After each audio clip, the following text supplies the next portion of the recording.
Hello and welcome back to Sira Shah in Thailand for the FIM MX1 MX2 Motocross World Championship.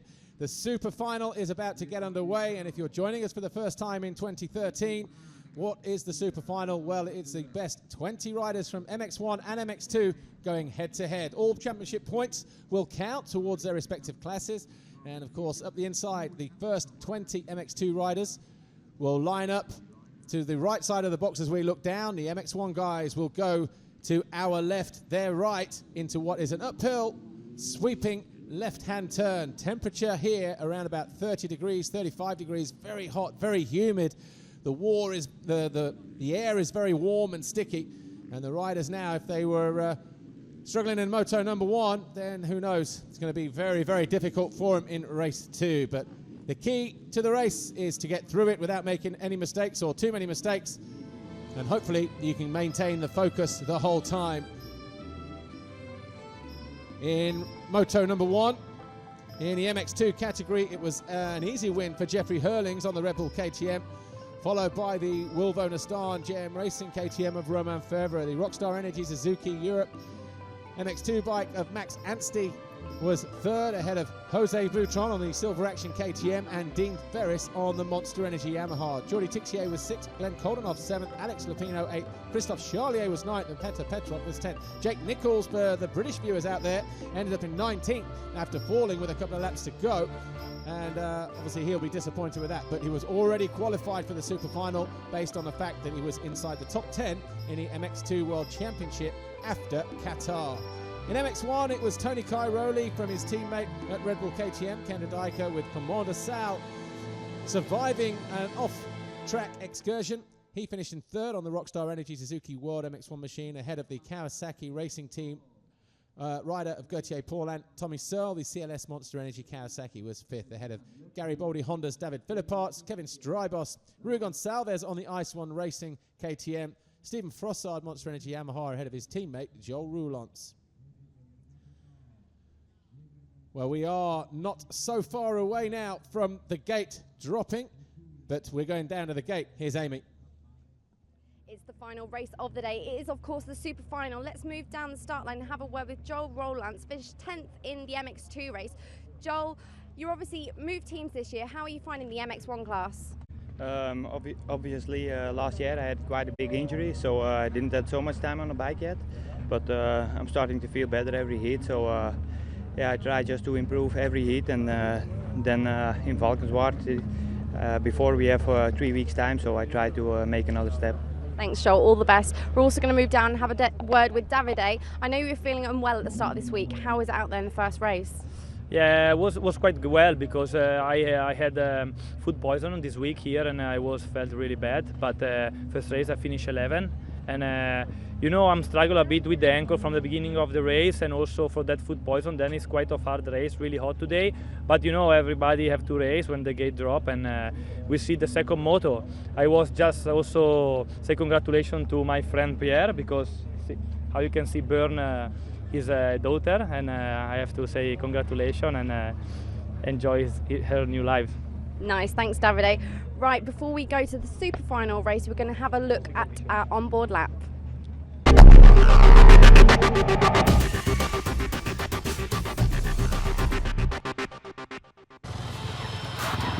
Hey, I'm Joel Roulants, Monster Energy Yamaha MX1.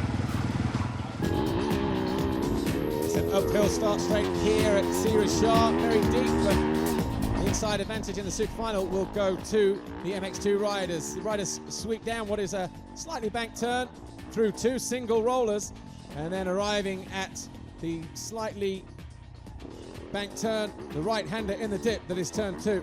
Past pit lane on the plateau, and then up into turn 3, over a slight hill on the turn. Then we've got the roller into the Monster Energy tabletop. That's a tabletop there with a single immediately afterwards. Gautier Paulin was jumping that as 1 in the opening race. Out of the turn, over a ski jump, into another right, slightly back to the outside, then it's on the gas, second, third gear, over a big step up, and then into this right-hander. What we thought was a downhill triple has only turned out to be a double single, but hard on the gas through the bottom of the valley and then over the second of the Monster Energy Yamahas, landing in the corner. That's where Dean Ferris went on yesterday in the MX2 qualifying race. Out of there, over a little step down into the bottom end of the circuit, uphill waves. There's 5 of those. Keep the back wheel on the ground, hook another gear under the SAT bridge and over the step-up triple. Probably one of the nicest parts of the track, into that corner, and immediately followed by a tabletop. About 150 meters downhill into this right turn, just not quite 180 degrees, maybe about 160, but it's very loose, very tricky through there, as is this off-cambered left. Off-cambered, loose, stony, rocky, triple-double as the riders come out of there, and then it's hard on the brakes into the braking zone here, into the bank turn. Very tricky through there as well. And it's over this single, through the sweep-in right. That'll take you over the Monster Energy finish line jump. And after that, we have a right-hand turn that takes us over a step-up that joins us back at turn 1.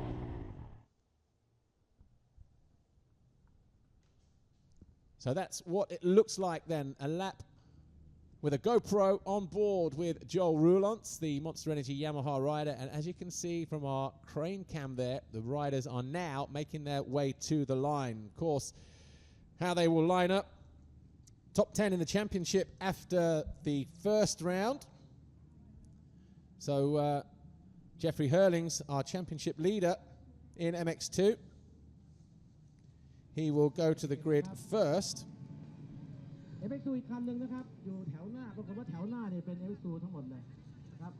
Followed by Dean Ferris and Romain Fevre. So the Red Bull KTM of Jeffrey Hurlings will line up alongside Dean Ferris, Romain Fevre, Glenn Colden off the 259 on the standing construct KTM, having a very good start to the season so far. Christophe Charlier on the Monster Energy Yamaha, number 23. He will go 5th to the line.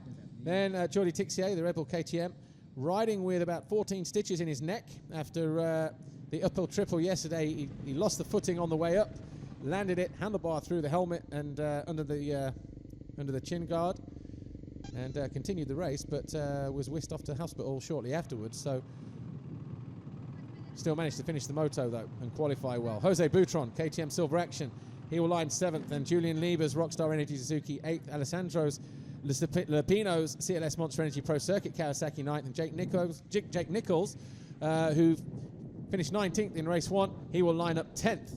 Then it's the 8 guys outside the top 10, the best placed 8 guys from the first race, MX2 today. They will be next. That'll be Max Anstey, who finished 3rd, then Peter Petrov, Stefan Olsen, Pascal Rauschnecker, Dylan Ferrandis, Mel Pocock, Valentin Tellier, Maxime Dupre, Harry Koulas, and Kevin Fors, the latter 2 going through the last chance.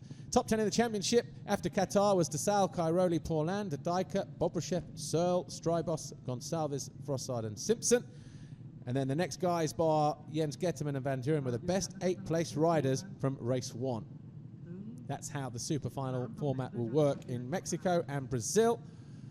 The next 2 flyaway races a little later on in the season. But there's Jeffrey Hurlings and Clement DeSalle's number 25. He was the championship leader coming in here, but after finishing 3rd in moto number 1,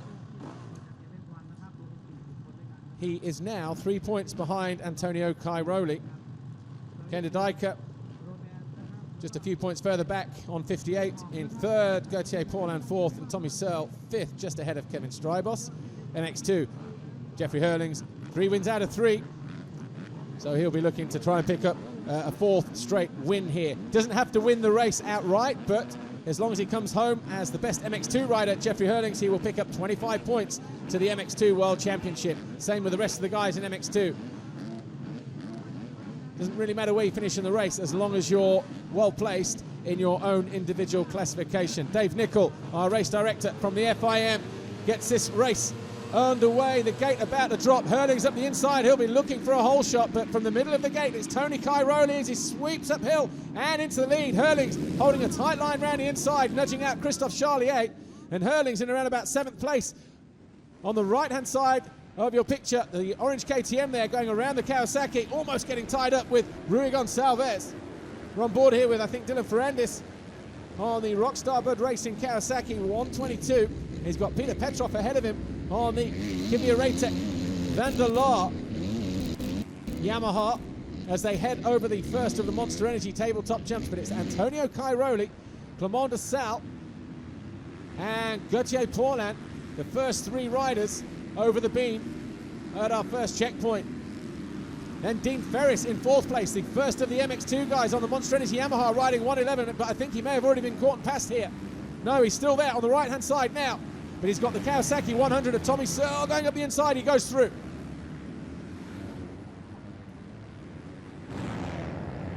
Gauthier Paulin, Tommy Searle still trying to find a way past Dean Ferris. Uphill triple, Ferris to the inside, but Tommy Searle should be able to go around the outside of him there. As we get to the top end of the circuit, not sure if, yeah, he is. He's well down the order. 17th, Evgeny Bobryshev. Onboard cam in moto number 1, doing the same in the second one. He would have been absolutely distraught that he crashed on the final lap at this point of the racetrack here, got it completely wrong, and then couldn't get himself started, and by then he just burnt himself out and just tiptoed over the line, but the damage was done. That could have been 20 World Championship points in a bag and an improvement in a World Championship place. Over the line though, Cairoli, 1.5 seconds clear of Clément de Sales. So Red Bull KTM leads the yellow Rockstar Energy Suzuki World MX1. Suzuki of 25 there, the yellow machine, Clément de Sales. The green Kawasaki Racing Team rider, Gauthier Paulin in 3rd. They were your top 3 guys last week in the Super Final. Tommy Searle, CLS Pro Circuit, Monster Energy Kawasaki, number 100. He's in 4th, the second of the green bikes in shot. Then we've got Dean Ferris, the first MX2 guy, number 111. And then Jeffrey Hurlings behind him, number 84, the championship leader. And Ferris up the inside. Oh, I thought he'd gone up the inside of Tommy Searle. Searle then just squaring it off. Rugon Salves is next. In 7th place, Joe Roulance is 8th, Xavier Bourg 9, Christophe Charlier is 10th, 3rd place MX2 guy. 11th is Romain Febvre, the 461 Wilvo Nestan JM Racing KTM runner. He's in 11th, but 4th in MX2. Then we've got Bobryshev up to 12th now. So really turning on the gas is Evgeny Bobryshev on the Honda World Motocross machine. Then we've got Jose Boutron, Jordi Tixier, Davide Guarneri, Dylan Ferrandis, Alex Lupino, Stephen Prossard, Julian Lieber, Glenn Coldenhoff. Behind them, it's Pascal Rauschnecker. Mel Pocock is 12th in MX2, 22nd in the race. Tanel Liot is 23rd and 11th in class. Sean Simpson, 24th and 12th in MX1. Then we've got Petrov, 4th, Jake Nichols, 15th in MX2 and 27th in the race. With Van Horbeek, Kendra Dyker buried down in 29th. Kevin Strybos, Valentin Tellier, Stefan Olsen, Maxime Dupre, Max Anstey down in 36th, but he's the 19th. So only Harry Koulas behind him in MX2.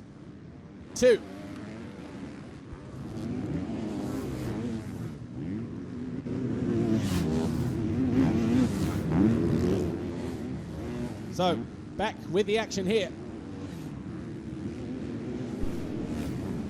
And Tony Cairoli continues to lead. He's 1.5 seconds clear of Clément de Sales, who just sets the fastest lap of the race by about 0.2 of a second. Gauthier Paulin 3rd and Tommy Searle 4th. So the first 4 riders in this race, all MX1 riders.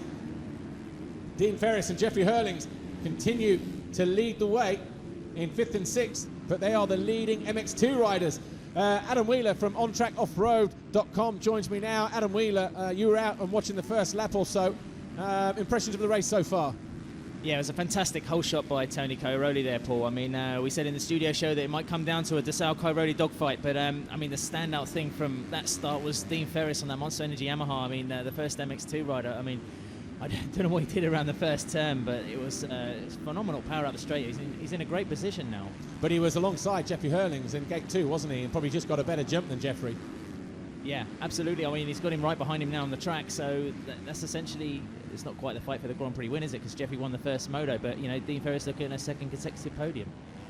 Yeah, we've got the World Championship points here, 75 for Jeffrey Hurlings at the moment, 60 for Romain Febvre and 54 for Dean Ferris, so already starting to lose ground, but he could do with trying to give Jeffrey Hurlings a bit of a run in this last race, couldn't he? Because after his performance last week, some people saying that Dean Ferris might have been the star performer with the heat, you know, advantage and all the rest of it coming into it, but it did work for him in moto number 1, but he's in a great position to try and do some damage to Hurlings in this second race. Yeah, like you were saying, in Australia, there's probably a little bit more humidity here compared to what he's used to racing in, but the temperatures certainly are going to be right up his alley. For MX2, I think it's going to be down between those two. possibly for the overall win. We're going to have to check out a little bit the standings as we go on, maybe in 10-15 minutes time. But just looking at the images there, Paul, just keep an eye on Gautier Paulin, because he was doing some fantastic stuff in the first moto on that factory Kawasaki. Tommy Searle just behind him as well. Bobryshev just getting ready to go around. Xavier Borg in turn 2, slots down the inside nicely. And Bobryshev moves up into 9th in the race, but that puts him 7th in MX1. Adam Wheeler, it was a shame for Evgeny Bobryshev, wasn't it, in moto number 1. He held 3rd for so long after leading as well for a few laps. He had that big crash. Oh, it's Ferris being passed, I think, by Hurlings. Hurlings is now the lead MX2 guy. He's got Rui Gonçalves at the inside. Doesn't have to fight with him directly, but Gonçalves going through anyway. Back to Bobryshev. Yeah, Bobryshev, 2 crashes in that first moto. The second one really knocking him out. The wind out of him, the momentum, the energy, everything. I mean, I think he finished 18th, something like that, down in the bottom half of the top 20. So, Jenny, I think, he's going to be riding frustrated in this race. He's got a lot to prove after, leading the first race. Where's the Russian going to finish?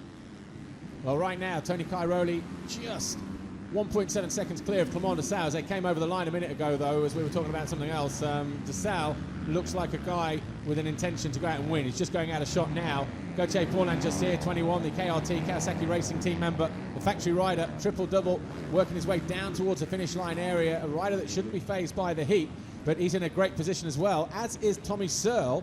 I was talking to Steve Guttridge before the start of the race, as I asked, both guys okay? He said, actually, yeah, they are. They're in a good place. So 2 good starts here, and those guys are there. But Jeffrey Hurlings, he's the danger man here. He obviously wants to try and get on the podium here, doesn't he? And I think with the heat advantage, the bigger, the weight disadvantage with the 450s and the 350s, and the track getting bumpy and the heat as well, Jeffrey Hurlings could well snatch a podium to the dislike of Gautier Paulin and Tommy Searle. Yeah, as it gets a little bit rougher, it's not changing too much, Paul, because as you can see, it's quite hard packed down there. It's even kicking up some dust in places. So, where the riders might get held up a little bit in some of the ruttier sections, that's where Jeffrey Hurlings might make the time, and he's flying on that 250. I think he's even faster than he was last year when he had to contend with Tommy Searle and, a couple of other riders in that class. I mean, just keeping an eye on things here. That's Dean Ferris come under some pressure, isn't it, from Bobryshev? Yeah. But, Jeffrey Hurlings is the only one in MX2 kind of setting the lap times as MX1 bikes, so that's to be expected. But he's still got to go out and do it 40 minutes, which we know he can anyway. But it's just the heat. It's the heat thing, isn't it? Now everyone's in the same boat. It's who deals with it the best. Yeah, absolutely. He's in 5th position now. I mean, with Tommy Searle and Gautier Paulin ahead of him, realistically, I can't see him breaking any higher than that. I mean, we'll see what happens. But is Bobryshev going to pass on the jump here on the outside line, coming across? Oh, yeah. That was tight, and that was a corner where Ferris went off yesterday with no back brake. Remember. Landing heavily off the tabletop and going straight on over the berm and into the into the infield section basically. So, but he says he prefers riding an MX1 bike, doesn't he? And he's certainly not letting that extra 200cc take anything away from him at the moment. That's right. But who's he got behind him? Joel Roulance, I think, number 34. So another Monster Energy Yamaha rider from the Rinaldi stable. Joel Roulance, former MX2 rider last year, of course, at Kawasaki, but he's looking to find a way around the outside of Dean Ferris just to get himself up the leaderboard. But 26 minutes plus 2 laps to go. Cairoli, Dessau, Paulin, Searle, they're the first 4 in a race. All those first 4 are MX1 riders. In 5th, it's Jeffrey Hurlings. He's the lead MX2. No, he's gone past Tommy Searle. So Hurlings already after one of the Kawasaki's and pushing his closest rival last year, Tommy Searle, back into 5th. Well, I think Tommy's had a problem there on the last lap, Paul, because just looking at the lap time, and Dean Ferris almost getting out. I think that's given Roulance the pass. Tommy Searle 5 seconds slower on that last lap, so maybe he's had a little bit of a mistake or gone off track somewhere, but that's let Hurlings through to 4th. Well, it'd be interesting then to see whether Tommy Searle can strike right back and do something about that, because he won't want Hurlings beating him. He doesn't have to beat him in the race, of course, but it's bragging rights, isn't it? You know what it's like, MX1, MX2, these guys want to beat everybody. Especially after last year. So Gonçalves then in 5th, in 6th place in the race, Bobryshev 7th as we look at Tony Cairoli. And Cairoli 48.8 that time around, 49.3. He's completed 4 laps of the race, but Dessau still there and in with a shout.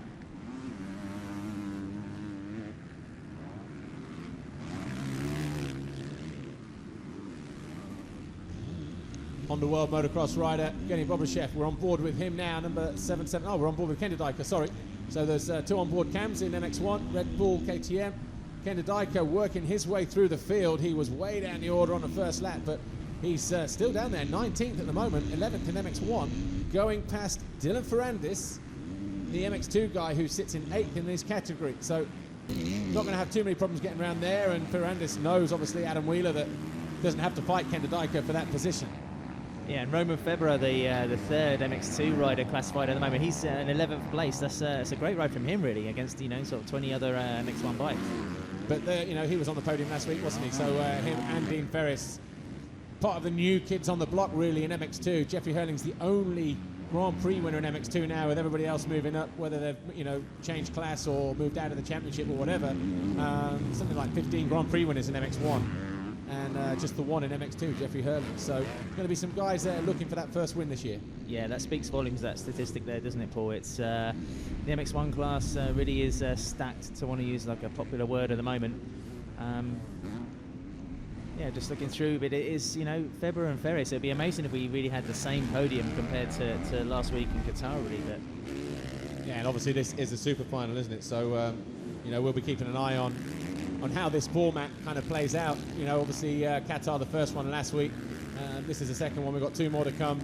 Brazil and Mexico a little later on in the year. Do you think as a rider, Paul, you really kind of psych yourself up even more in the start against when you've got 2450s alongside you? Does that really kind of get your juices going more than bikes of your own category? Because that might explain a little bit why Dean Ferris is so sharp off the line in the super final. Well, possibly. Some people say that it's very similar to the Motocross of Nations, isn't it? Where we say, well, that's a different kind of thing, a different kind of format, but it has that same intensity. That okay, you can't score big points, but that you can put a bunch of MX1 guys in between you and not be challenged. You can be 6th in the race and second MX1 guy, but your next guy is like 7 positions behind, and he's got a whole load of MX1 guys to deal with. So it takes the pressure off a little bit, because before they get to you, they haven't got a clear track in order, which to do it. They've got to get their way through the MX1 guys who are going to be in their battle.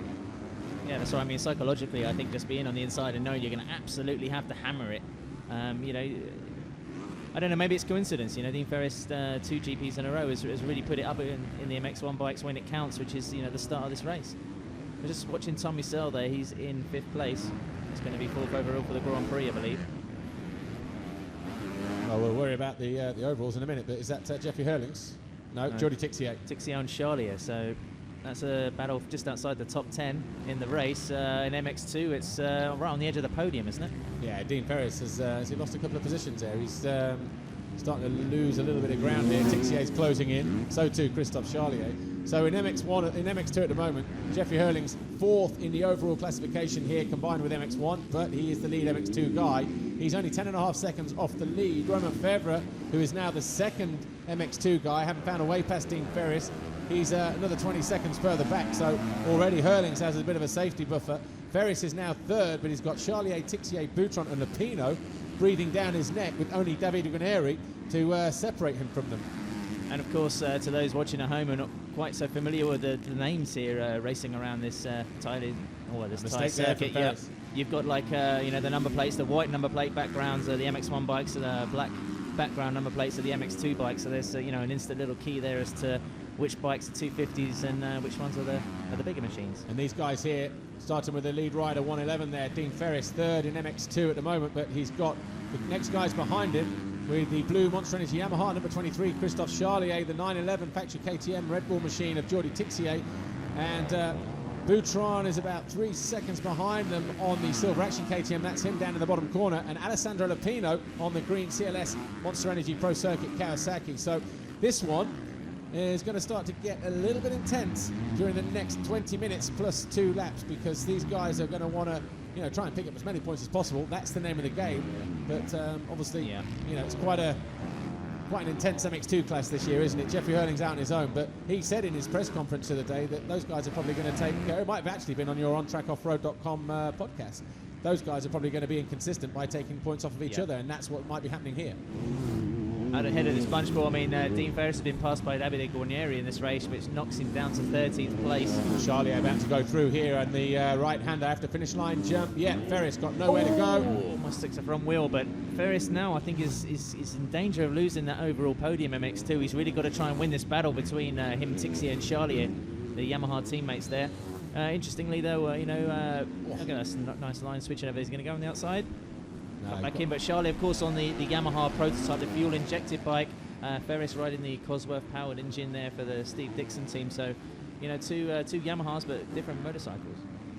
And the KTM, the Fetch KTM of Jordi Tixier looking to find a way through up the inside of Ferris. Ferris, not sure if he's just made a few mistakes and losing that rhythm a little bit, or maybe he's just gone too early, too hard, too soon, and has maybe just hit a wall. It's difficult to say from here, but certainly he's been passed in quick succession by a whole bunch of guys, including Bobryshev, Gonçalves, Roulant, Xavier Bourg, Romain Fevre, Frossard, Guarneri, and obviously these guys as well, Christophe Charlier.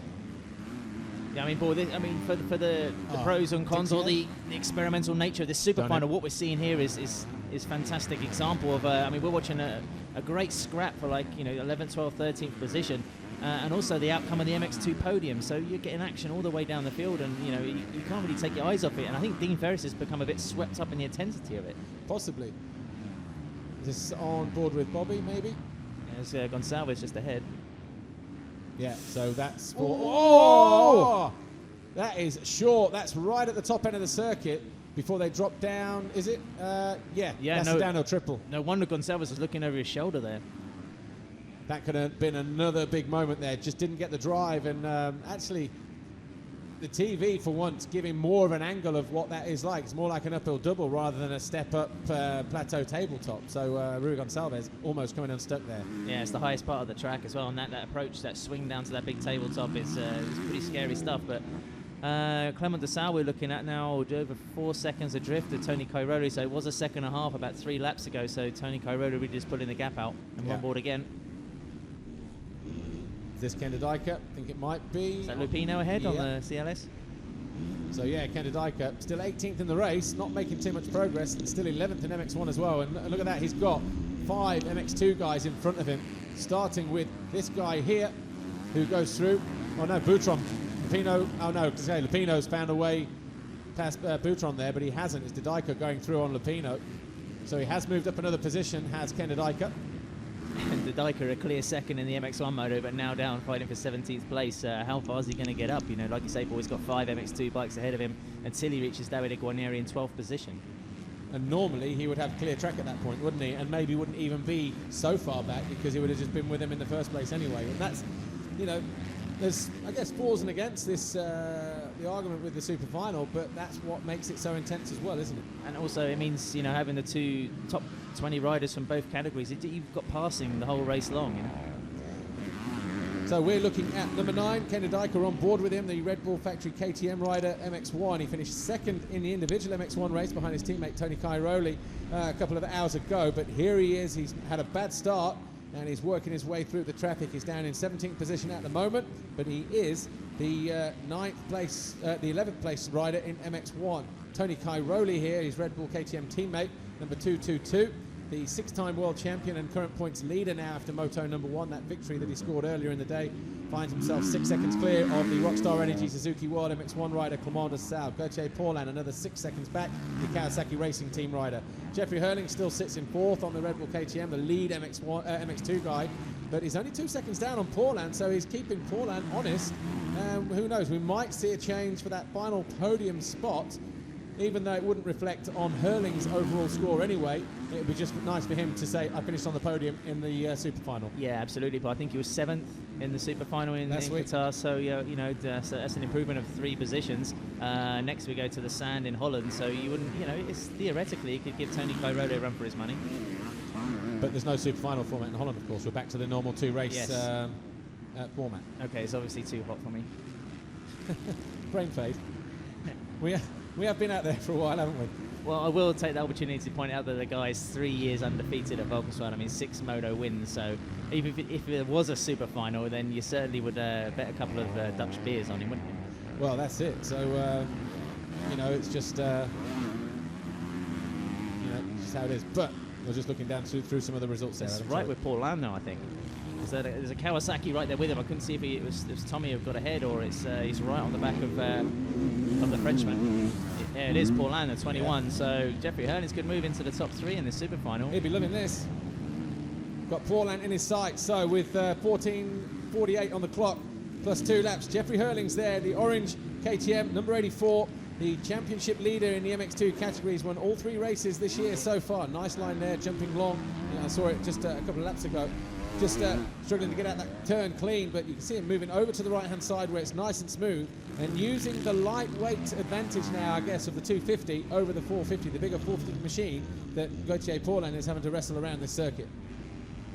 And it's like Dean Ferris now in 14th position in this race, 4th overall in MX2, getting under pressure from Ken de Dijk, who's going to move up the inside, looking across. Going to leave the door open here. Yeah, it is going to get out. The power just around this first corner. Hanging it in there though, Ferris. He's not been completely dropped. Now he has.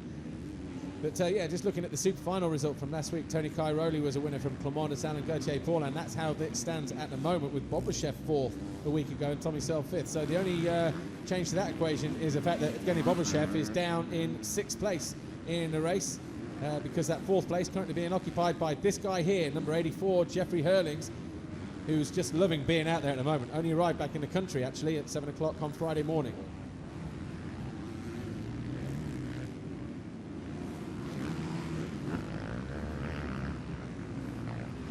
Jeffrey Hurlings leads the way in MX2. He's 4th in this combined super final.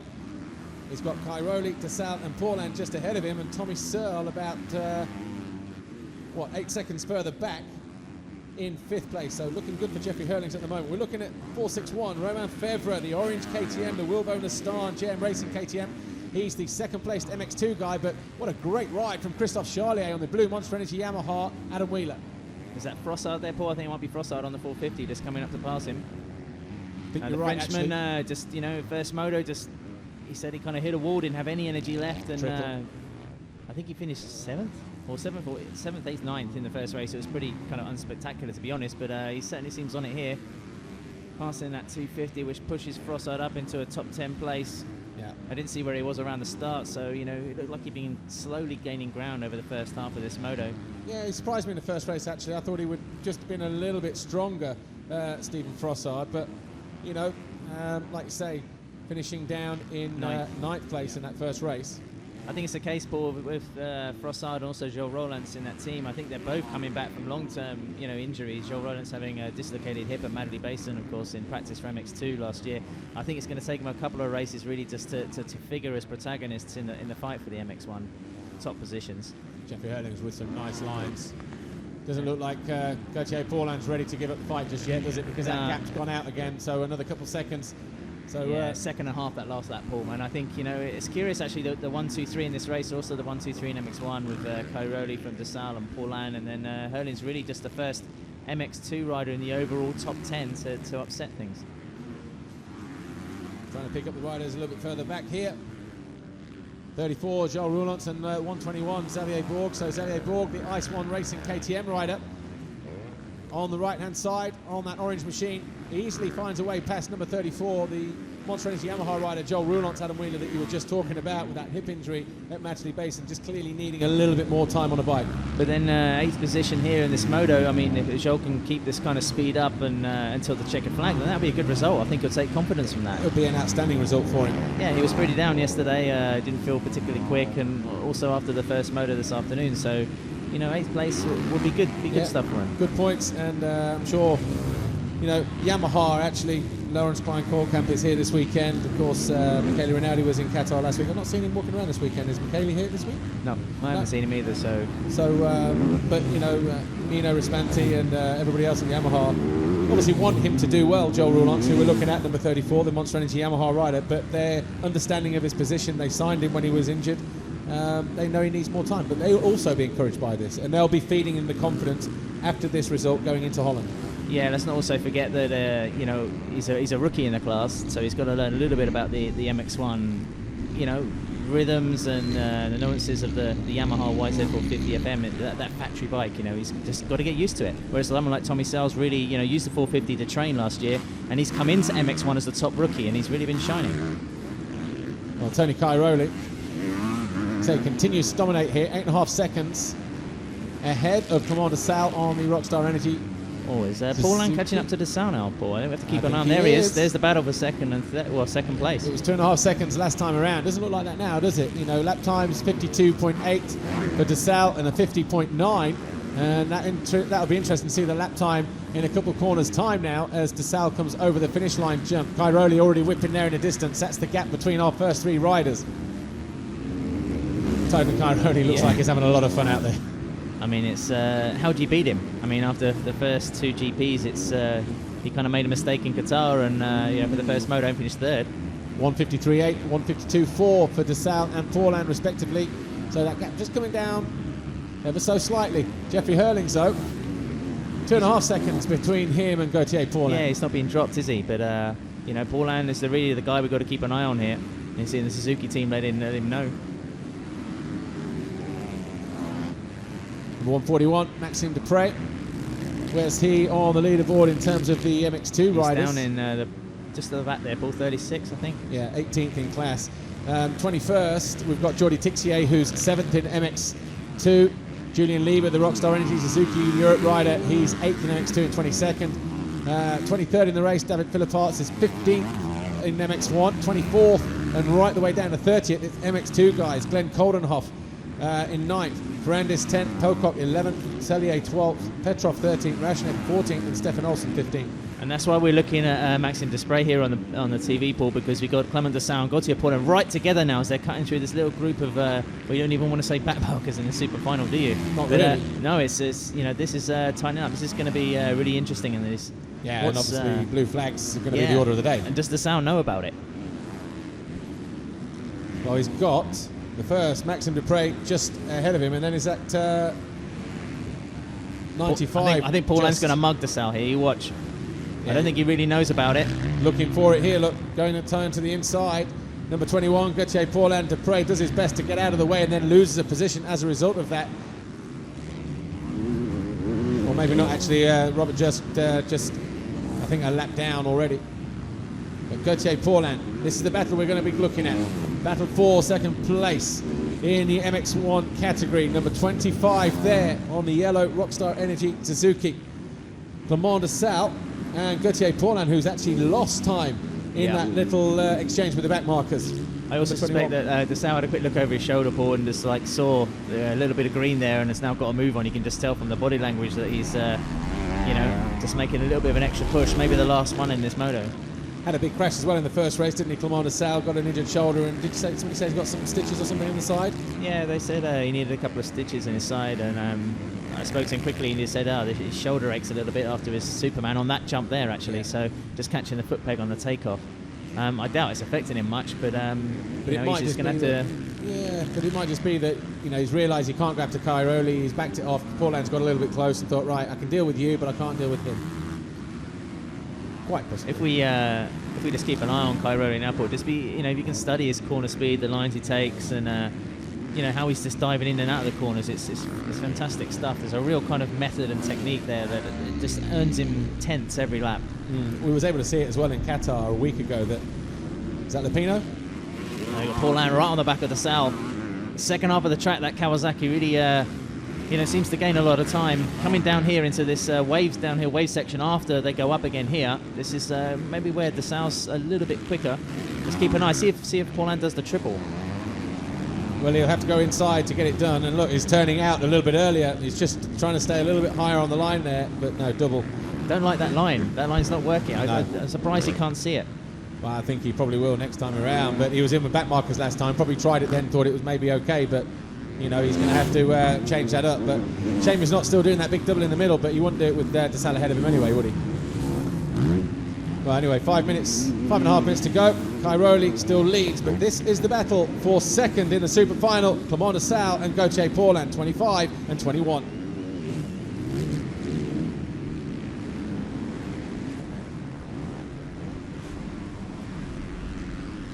Clement DeSalle on the yellow Suzuki, number 25. He was the championship leader in the MX1 category before we came here after Qatar a week ago. He lost that championship lead to Antonio Cairoli with a third place finish in Moto number 1 to Cairoli's win. And he's got a battle going on now with number 21, Gauthier Paulin, the KRT, Kawasaki Racing Team rider, the factory Kawasaki rider of France there, breathing all down the back of him. Adam Wheeler from OnTrackOffRoad.com joins me here in the commentary position. Just interesting to see the difference in lines between these two guys. You pointed out a lap ago, half a lap ago, a particular line that wasn't working for Gauthier Paulin, but he's been able to close in on this bottom part of the circuit, hasn't he, leading up to that point? Yeah, Paul, I don't think it's particularly easy to pass here. I mean, there's really like maybe 2 or 3 key opportunities, and I think Gauthier's got to get a lot closer if he wants to make it happen. And choosing that inside on the triple is losing him. I'd go as far to say as half a second. You can see visually the difference. He pulls right up here. It's much better momentum up the hill. These back markers might be able to help him out. Max Anstey, one of those back markers, Kenny Van Duren as well. So an MX2 and an MX1. Max Anstey doesn't care that it's an MX1 guy ahead of him. He doesn't want to get roosted by a big old 350 KTM. Yeah, it's a big shame in MX2. Roman Feber and Christophe Charlet on the podium in the MX2 at the moment, and Max Anstey 3rd place after the first moto. Yeah. Just taking the triple now. Gauthier Paulin, it's keeping him closer to Clement Desal. That could go down to a little bit of a last lap dice, that one. Those braking bumps down there are horrible, and it's into an off-camber turn. Nice line, jumping just across the apex of that little single roller there. Over the line for lap 16, that's complete for them, and he goes up the inside, gets on the gas, he's got the smart line right across the front of the Suzuki of Clement Desal, but he knew what he had to do. He was working it, and the line came good for Clement Desal, but for Gauthier Paulin, but it could have gone the other way there, couldn't it, Adam Wheeler? They could have tagged wheels. That was extremely close. We have to ask him about it afterwards, but it was a good move by Gauthier. He's been threatening to do it, and he's already got a couple of bike lengths, half a second there on Clement Desal, so it'd be a shame if Clement can't fight back. And jumps the double. Yep. And makes a bit of time there, and look at that, goes wide but squares off nicely, stays at all the holes, and that is where that line is working for him now. I didn't think he was gaining that much time in the first race when he was behind Desal, but a few seconds back, but now he's found a way through. Look at the gap he's opened up just in the space of a couple of corners by that move. And that was a statement of intent really as well, wasn't it? Yeah. So, second place in the Grand Prix. I think, does that put him second overall? I'm not sure, in the MX1 standings. Again, we've got a Factory Kawasaki, that white background. You can see there it's the MX1 bike. Clement Desal running the red background on number plate as leader of the MX1 standings. I think that might change. Tony Cairoli currently winning this moto. Jeffrey Hurlings, as we're looking here, the leader of the MX2 World Championship comprehensively, also running that red number plate. And just behind him, it should be Tommy Sell, I think. Here's a replay of the pass. I mean, they were close there in the air, weren't they? On the outside here, nearest to us. Gauthier Paulin got on the gas, got a bit of a pitch there, but look at that, had to lock up the rear wheel, did Clement Desal. No way through, but very, very close. It almost looks a little bit of a mistake from Desal as well. I mean, I don't think he's been taking the line that wide every lap. Van Hoorbeek. Yeah. Struggling with the hand injury, you think? Or just a little bit of both, the heat and time off the bike? Yeah, last week didn't go well either, did it? So I think he's this 3 weeks we're going to get now before the Grand Prix of the Netherlands and Valkenswaard will be precious time for the likes of Jeremy Van Hoorbeek. Yeah, and Joel Roulance and maybe even Stephen Frossard, but they're looking at that going, the flyaway races, they're a little bit unique and a little bit special, but for some of them, they're thinking we've got to be on form by the time we get to the first European round, which is Easter weekend, right at the end of March. And just keeping a look at the overall standings, because we're watching Ken de Dijker on the attack here. Jose Butron, I think, is going to be in line for, is that a second career podium? It will be, Brazil last year. Yep, so he's currently knocked Christophe Charlier down to 4th place. And MX2, Alexandre Lupino, good ride there. In the overall Grand Prix classification. Yep. De Dijker just down the inside of Febvre. Febvre knows he hasn't got to battle Ken de Dijker. Ken de Dijker, meanwhile, trying to work his way through the field. And de Dijker will come over the line in 11th position in the race. And that's only 10th place. Yeah, and both of these bikes KTMs. One's a factory 450 of the number 9, and then Romain Febvre on the, that's a kitted machine, I think, isn't it, for the Nestan KTM team? Yeah. Look how low the sunlight is there as well. That's into that left-hand camber where you don't like Gauthier Paulin's line, but he's still getting the triple done. And this was de Dijker just squaring it off, going to the left of Febvre. Febvre not getting the distance, not getting the drive. But Ken de Dijker just putting himself in the right place at the right time. There's 136, Stefan Olsen, the JTEC Honda rider. Where's he in the classification? Down in 14th. Oh, Hurlings on Desal. Sorry, cut across you there, Paul. Hurlings is about to take 3rd place there. He's got I think, are they going to come across the finish line? No. So it's going to be 14 seconds. Tony Cairoli's obviously gone, so I think we'll be down to 2 laps. Oh no, he would have made it through, wouldn't he? Yeah, there's still 2. So there are 3 laps to go, aren't they? 3 laps to go. So Desal is... That's a big scout for Hurlings to think about taking, isn't it? To get himself 3rd in the super final. Giuseppe Luongo, Youth Stream president, introducing this format this year along with the FIM. this is the kind of thing that he wanted to see, isn't it? The excitement between MX2 and MX1. Yeah, I think it's something everybody wanted to see, Paul. It's really pretty exciting, to watch the start, be here at the track on the outside of the first turn and see those 40 bikes coming in. It's something also the manufacturer supported. They vetoed the idea, so it's they supported the idea, so it's paying off, Well, the last lap times for DeSalle and Hurlings were pretty much identical. 1:54.6 for DeSalle, just 0.3 second. But seems like Jeffrey Hurlings has come out of absolutely nowhere to close in. But he was never that far away behind him anyway, was he? He was only like a couple of seconds or so. But if it's 0.3 here and 0.3 there, before you know it, 3 or 4 laps, he's on him. And that's the case now with 2 to go. Tony Cairoli already over the line, look. Or is he? No, that's just the time's up. So it will be 2 to go next time. And obviously flying in late for this Grand Prix hasn't impeded Jeffrey Hurlings too much. Another perfect score, hopefully, in the MX2 class. Well, that's what he's aiming for as well, isn't it? Jeffrey Hurlings looking to go undefeated. And by that he means he wants to win every single moto in MX2. He's 3 out of 3 so far from the first 3 motos that we've had in 2013. He's by far and away the fastest MX2 guy here in Thailand. And he's looking, not here, that's Stefan Olsson, but here, to find a way past the yellow Suzuki of Clément DeSalle. Clément DeSalle is 3rd in the race and his 3rd MX1 rider, riding a 450 Suzuki. Jeffrey Hurlings is the lead MX2 rider on a 250 KTM. A nice tight inside line there, but loses the front end, almost tags wheels with DeSalle. DeSalle may take a nervous look over his shoulder, but at the same time, look. Oh, nice he's on the backing double. off. Hasn't got to challenge him, but he won't want him to come through, and closes the door on him nicely, does Clément DeSalle. Takes a look over the inside to see. Oh! Problem for Hurlings.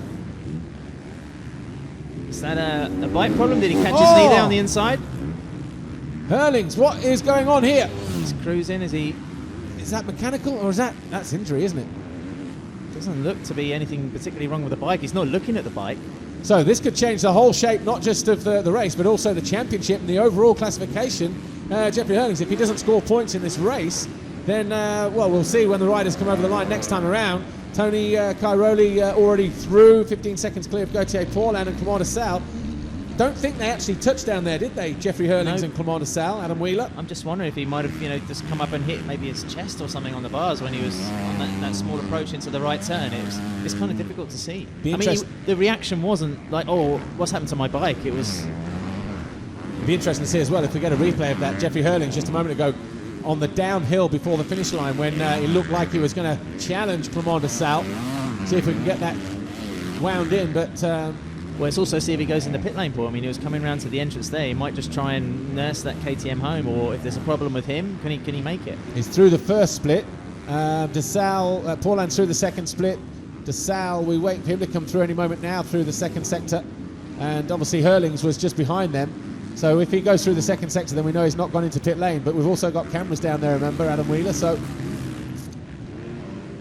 well, he's not through at the moment, so quite possibly Jeffrey Hurlings... Oh, no, Hurlings has gone through, and it's only 38 seconds, so it was only a temporary glitch, I think. I think he's going to be all right.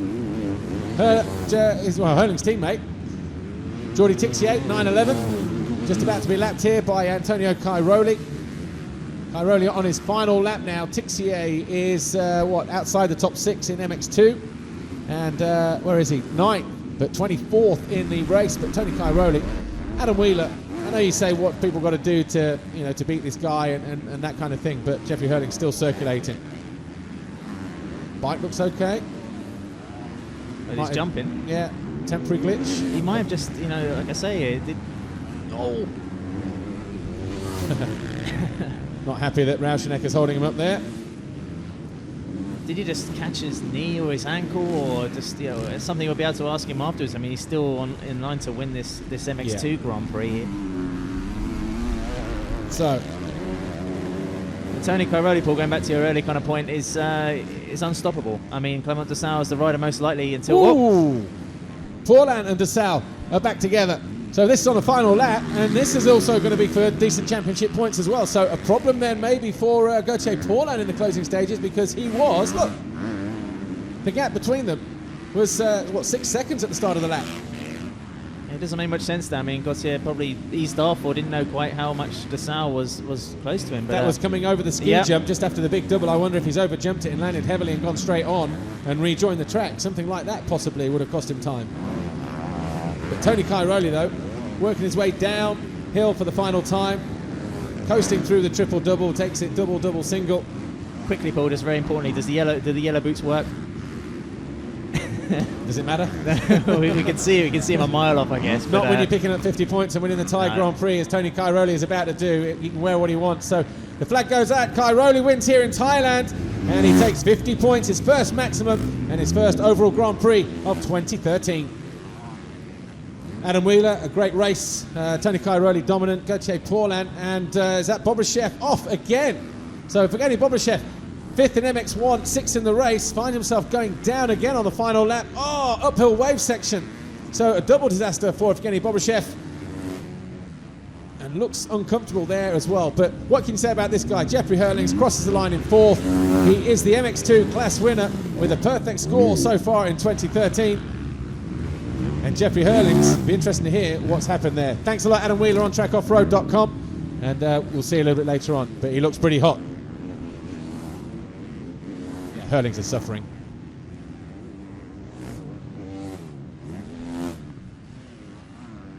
So Jeffrey Hurlings then, he makes his way down to the finish line podium, the podium.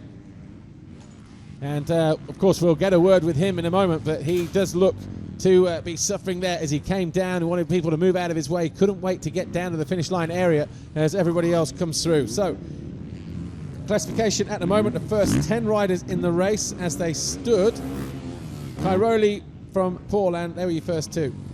Lamar de Sal 3rd, Hurlings 4th, Tommy Searle 5th, Gonçalves 6th, Xavier Borg 7th, Joel Roulans 8th, Stephen Frossard was 9th, and Ken de Dijker 10th with Romain Febvre 11th, Kevin Strybos 12th, Evgeny Bobryshev 13th in the end, 14th for Christophe Charlier, 15th Tanel Leoc, 16th David Guarneri, 17th Alex Lupino, 18th Jose Boutron, 19th Dean Ferris, and we're waiting for Sean Simpson to come over the line in 20th place, and it's Philipp Hartz.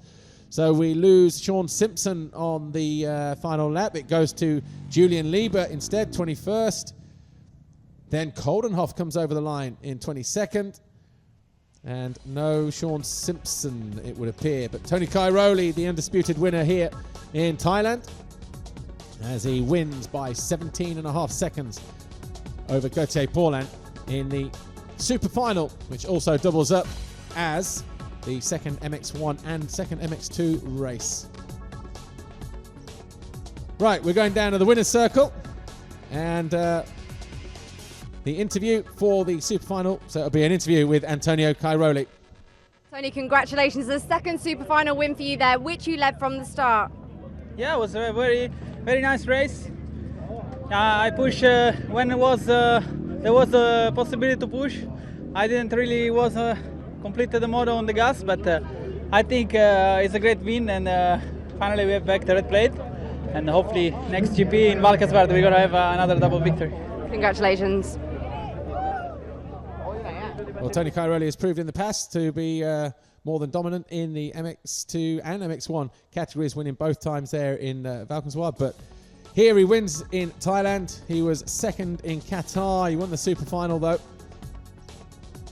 But he extends his points lead in the championship. Of course, more of that a little bit later. But no super final podium this weekend. A slight change to the podium format. We'll see all MX1 and MX2 on a double podium, and the winning bikes as well. So 3 tiers this weekend.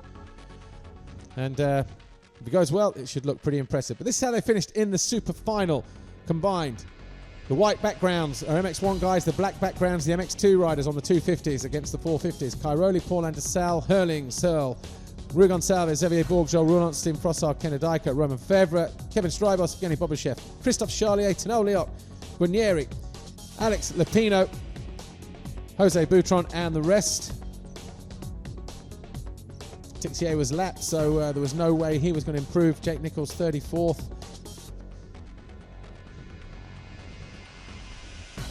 Riding with a slight injury this weekend, Jake Nichols.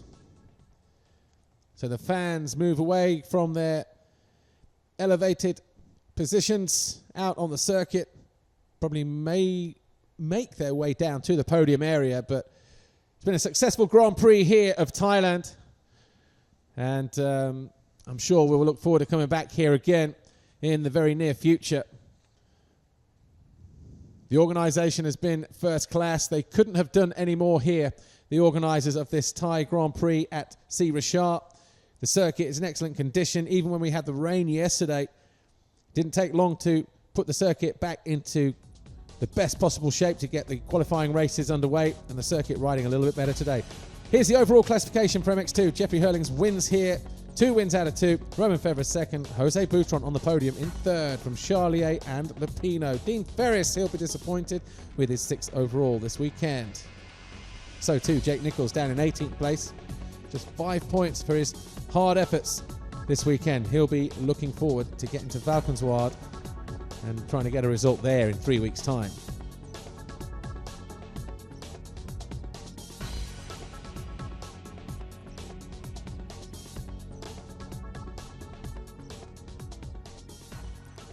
That was MX2 overall classification.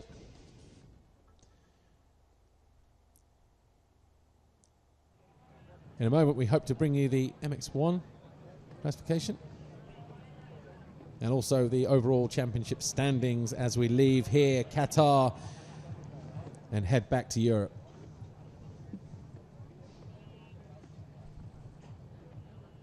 Getting ready for the podium. As I said, it's going to be a double affair, so bikes on the bottom step, the 2 front wheels arrowing in of the 2 winners, so Tony Cairoli and Jeffrey Hurlings. Then alongside the MX2 bikes and MX1 winning bikes will be the 2nd and 3rd place machines.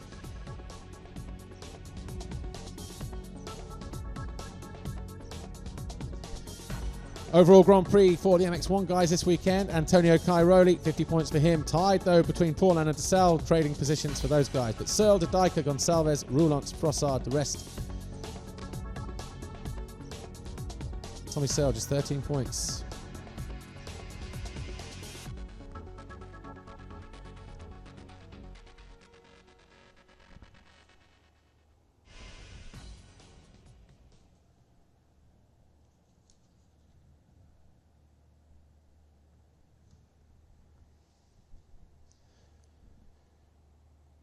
So things quieten down here at the Thai Grand Prix.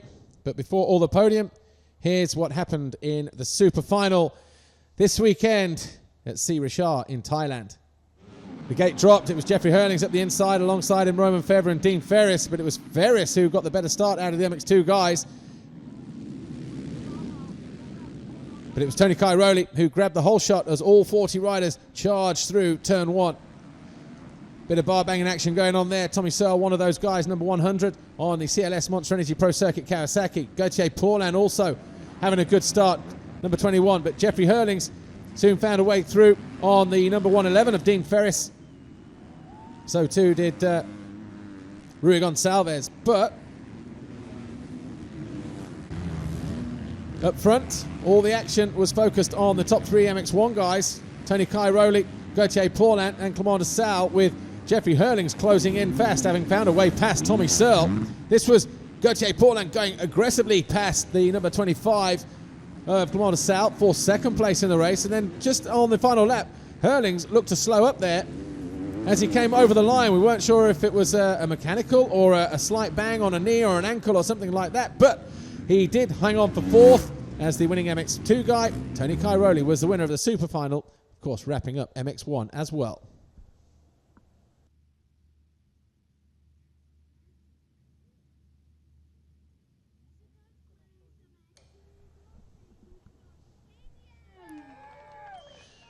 Looks like we're down on the podium, 3rd overall then this weekend.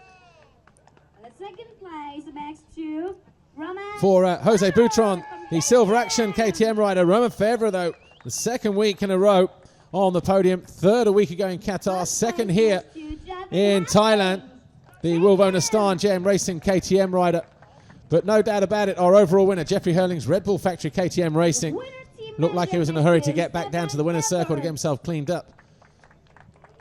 Stefan Everts, the representative for MX2 in Red Bull KTM this weekend. Manufacturer's position. 3rd overall in MX1 should be Clément Dessal. He's probably making his way up there any moment, just in the background. There we go, just see him walking through. Trying to hurry this up a little bit. And the second place. The Rockstar Energy Suzuki World MX1 rider then. Third for him. Kawasaki. KRT, Kawasaki Racing Team. Gauthier Paulin, second overall this weekend. Same points, 40 for him and Clément Desal. But Desal knows it could have been better or should have been better. But Antonio Cairoli takes his 55th And the winner Motocross Grand Prix victory by winning MX1 here on his Red Bull KTM. Claudio De Carli, winning team manager this weekend, congratulates Clément Desal, of course Tony Cairoli and Gauthier Paulin. Trophies will be next. So third place trophy to Jose Boutron, the Silver Action KTM rider, number 17 in MX2, his bike on the extreme left as we look at it. Jorge Villegas, Vice President of the FIM, on hand to hand the second place trophy to a rapid rising star that is Romain Febvre, the Wilvo Nastar and JM Racing KTM rider. Vice Minister of Culture handing the winner's trophy to Jeffrey Hurlings, our winner here this weekend, just like he was a week ago in Qatar. National anthem for winner of MX2, Jeffrey Hurlings.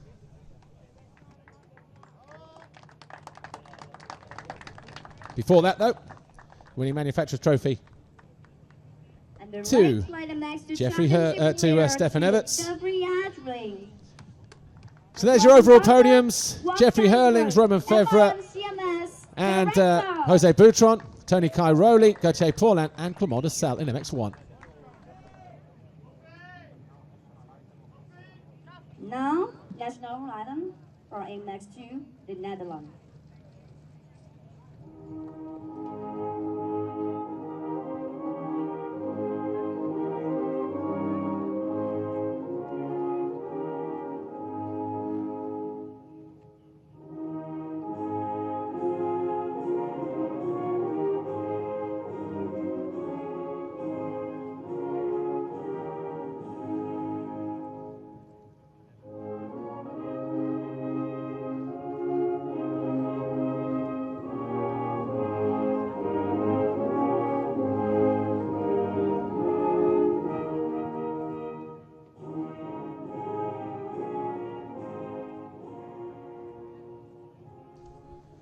Jeffrey Hurlings then wins here in Thailand.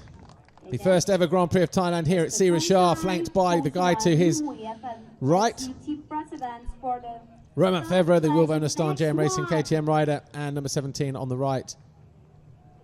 And that is Jose Boutron. In a moment, the MX1 guys will get their trophies. Here we go. Clément Desal, third overall this weekend in MX1. He'll be the first guy to pick up the trophy. That's it. Yeah, it's not yours. You do need to hand it out. I know it would look nice on your mantelpiece, but probably look even better in Clément Desal's trophy cabinet.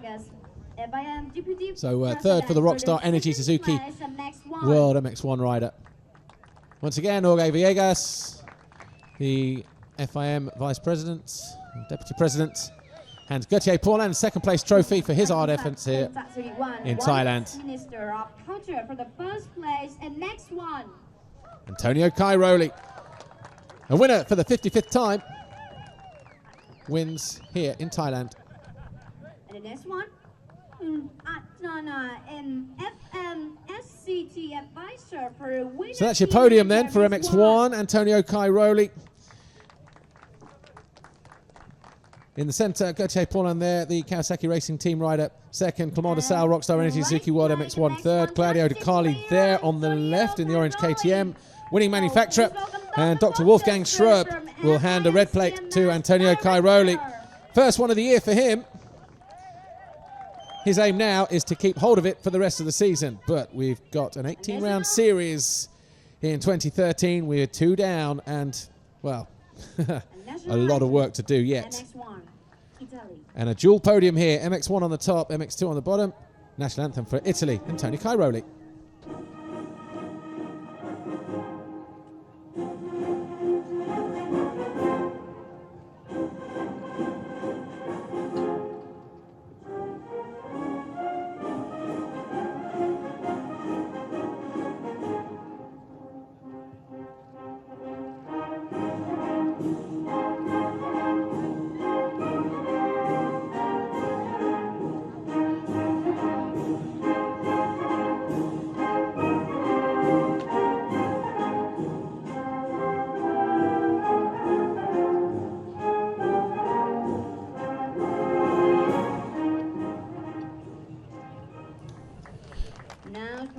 Antonio Cairoli then wins his 55th Grand Prix career victory.